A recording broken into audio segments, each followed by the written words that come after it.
Eitt af elstu og glæsilegustu húsunum á Patreksfirði Ólafshús sem nýverið gekk í gegnum miklar umbætur.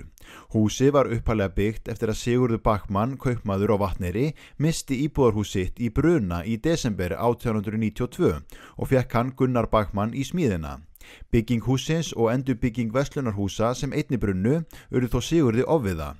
Hann seldi þá Pétri Þorsteinssyni verslunarstaðinn og jörðina Vatneyri 1896 og Ólafur Jóhannesson, faktor Péturs, flutti í húsið og bjó þar til dauðadags.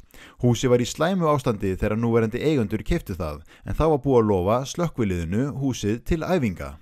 Já, þetta var náttúrulega notað alveg til 1970 en svo eftir það var ekkert búið í því og það var búið að bróta allar rúður og svona ganga illa og enginn sem áttu þetta. Endar síðan á uppboði en áður en það var þá stóð til að slökkviliðið fengi það til að æfa reykköfun og björgun og það lá svo sem fyrir að það yrði bara brennt niður af því þetta var alltaf ónýtt hús að áliti allra.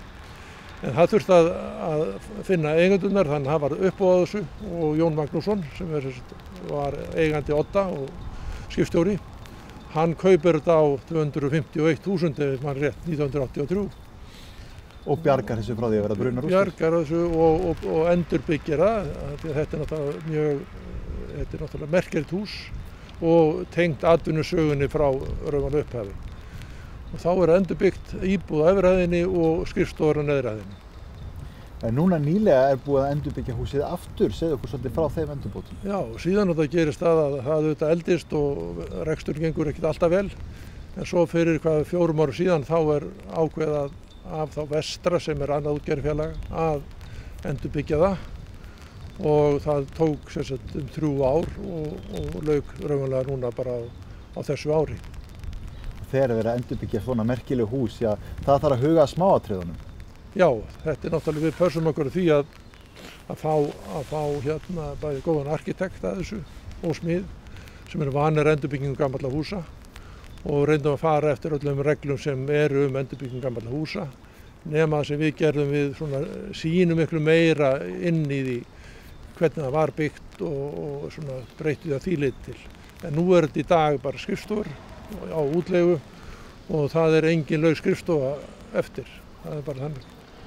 Þetta verður náttúrulega mikil bæjarprýði þegar búið að taka svona hús með sögu í gegn og gera það vel.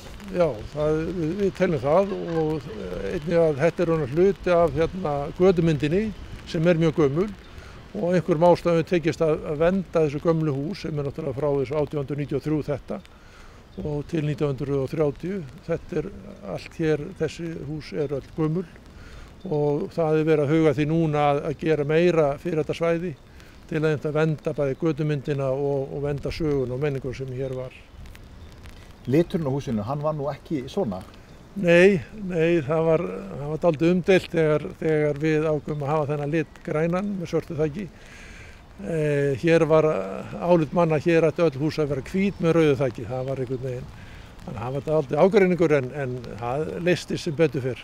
Þó maður sé að gera þetta í gamalli mynd, þá má það líka fá nýjan svip. Já, sjálfsögðu. Og við teljum að með þessu þá er það litiríkara, götumyndin litiríkari og ég reikna með að hini við hliðina okkur fari nú að skipta lit líka hjá sér. En þetta gera verkum að ferðamenn taka mjög mikið af myndum af þessu húsi. Maður sér það hérna í stórum hópum fyrir utan þegar ferðamenn voru hér að sjálfsögðu. Þannig að fækka aðeins síðustu mánuði. En hér er húsið komið til þess að vera, það er ekkert hætt á því að það lendi aftur á lista hjá slökkviliðinu? Nei, það er vonandi ekki. Þetta verður svona vonandi haldið vel við í framtíðinni. Til hamingju með hversu vel þetta er hefnað. Já, takk fyrir.